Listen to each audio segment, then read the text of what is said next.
Hello friends, welcome to my YouTube channel VK learning platform. दोस्तों, आज मैं आपको यूपीटेट 2021 का जूनियर वाला पेपर जो कि 6 to 8 वाला होता है उसका टीटी का पेपर मैं आपको दिखा रहा हूँ। इसके मैं सभी प्रश्न आपको दिखाऊंगा। ये ओरिजिनल पेपर है और इसके आंसर भी आपको बताऊंगा। तो जिनकी भी तैयारी हो गई है वो इस पेपर को देख करके अपना तैयारी को नई गति दे सकते हैं और आइडिया लगा लें कि किस टाइप का पेपर आया था। जिन्होंने पेपर नहीं देखा है तो इससे उनका रिवीजन भी हो जाएगा। ठीक है, अपने चैनल पे मैं सभी वीडियोस आपको हर टीटी का मतलब पेपर उपलब्ध करवाऊंगा। ठीक है, तो चलिए शुरू करते हैं। ये यूपी टेट जो 2021 का पेपर हुआ था ना, वो पेपर है। ठीक है, जूनियर का। सबसे पहले आपका पोर्शन है सीडीपी में, तो मैं सीडीपी के ही कुल आज 30 प्रश्न आपको करवाने वाला हूँ। ठीक है, तो चलिए इस सेक्शन को पार्ट 1 को शुरू करते हैं, जो कि सीडीपी का है, बाल विकास एवं शिक्षण विधि। तो इसमें पहला प्रश्न क्या आया था देखते हैं हम लोग। निम्नलिखित में से कौन सा शिक्षा मनोविज्ञान की सर्वाधिक व्यक्तिनिष्ठ विधि है? इसका उत्तर हो जाएगा आपका अंतर्दर्शन। ठीक है, ये सभी आंसर जो इसकी आंसर की आई थी उसी से मैच किए हुए हैं। ठीक है, कोई भी आंसर इसमें से गलत नहीं है। अगला प्रश्न, एल्बर्ट बंडूरा निम्न में से किससे संबंधित है? इसका प्रश्न हो जाएगा सामाजिक अधिगम सिद्धांत, ऑप्शन 4। नेक्स्ट, अधिगम में पठार निम्न में से किस कारण बनता है? इसका आंसर हो जाएगा आपका ऑप्शन 1, थकान द्वारा। ठीक है, फोर्थ वाला देखिए, दर्पण चित्त परीक्षण किसे मापने हेतु प्रयुक्त होता है? फोर्थ का आंसर हो जाएगा सेकंड, अधिगम अंतरण को। अगला क्वेश्चन देखते हैं, फिफ्थ, क्लाउड पिक्चर परीक्षण निम्न में से किसके मापन में प्रयुक्त होता है? इसका आंसर बताइए। इसका आंसर हो जाएगा व्यक्तित्व के मापन में। ठीक है, अगला क्वेश्चन 6, 5 वर्ष के मोहन की मानसिक आयु 8 वर्ष है, उसकी बुद्धि लब्धि कितनी होगी? ठीक है, इसका फॉर्मूला होता है, आप लोग निकाल लेंगे। इसका आंसर हो जाएगा 160, यानी कि सेकंड ऑप्शन। ठीक है, 6 का 2, 160। अगला प्रश्न देखेंगे, प्रश्न नंबर 7। ठीक है, 7 क्वेश्चन,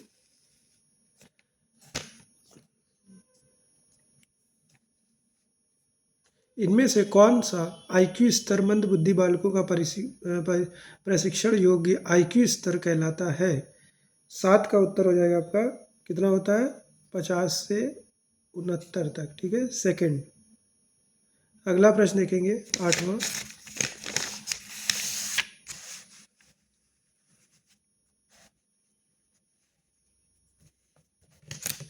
चलिए अगला प्रश्न देखिए, 8वां क्या कहता है, रोशा इंक ब्लड टेस्ट का प्रयोग निम्न में से किसके मापने हेतु किया जाता है?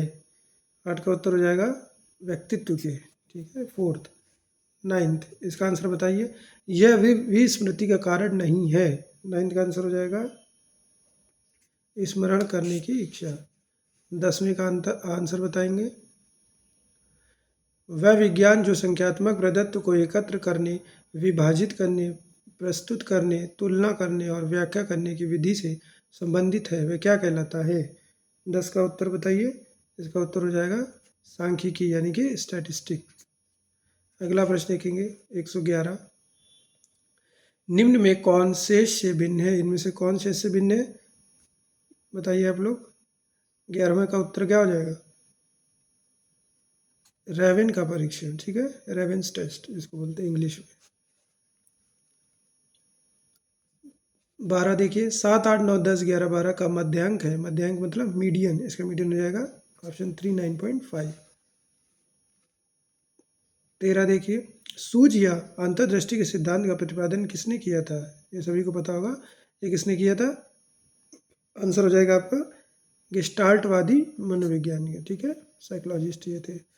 14 नंबर, मैकडूगल के अनुसार प्रत्येक मूल प्रवृत्ति से संबंध होता है। 14 का उत्तर हो जाएगा संवेग, यानी कि इमोशंस।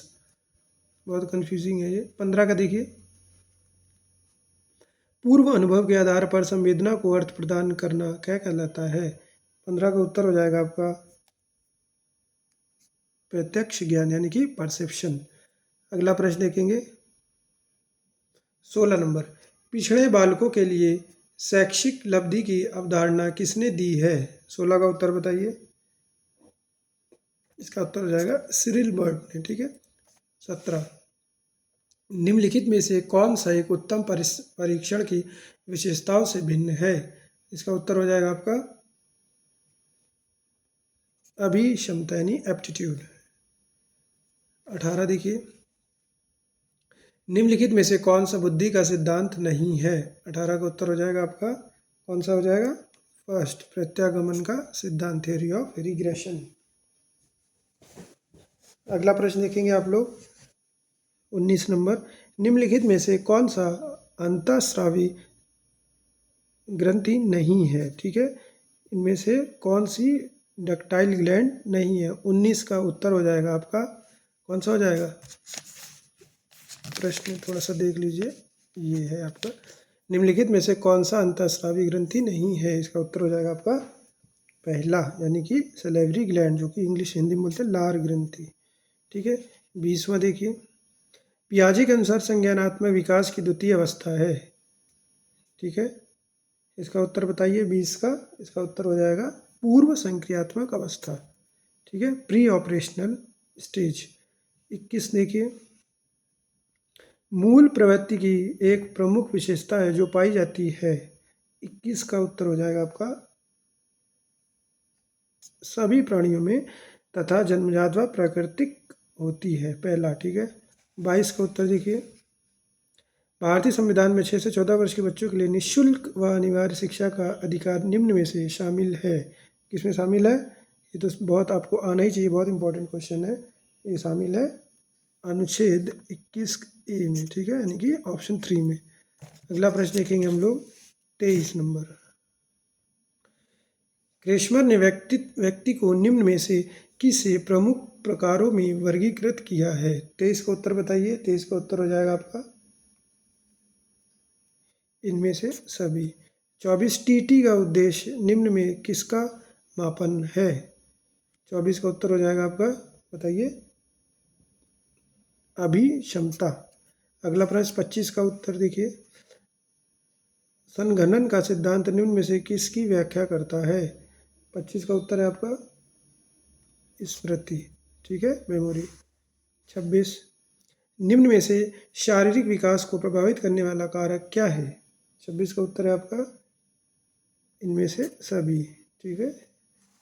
27, बुद्धि लब्धि की गणना का सही सूत्र निम्नलिखित में से कौन सा है?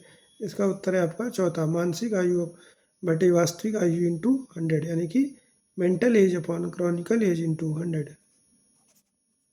अगला प्रश्न देखेंगे, विचारात्मक चिंतन की चर्चा निम्न में से किसने की है? 28 का उत्तर हो जाएगा आपका डीवी ने। ठीक है। चौथा। 29 है, अज्ञानात्मक तर्क के स्तरों में कौन शामिल नहीं है? 29 का उत्तर बताइए, हो जाएगा तीसरा, कल्पना। लास्ट क्वेश्चन है CDP का बाल विकास वाला। देखिए, सीखी गई बात को धारण एवं पुनः स्मरण करने में असफल होना क्या कहलाता है? इसका उत्तर है आपका विस्मरण, यानी कि भूलने क्या बोलते हैं, फॉरगेटिंग।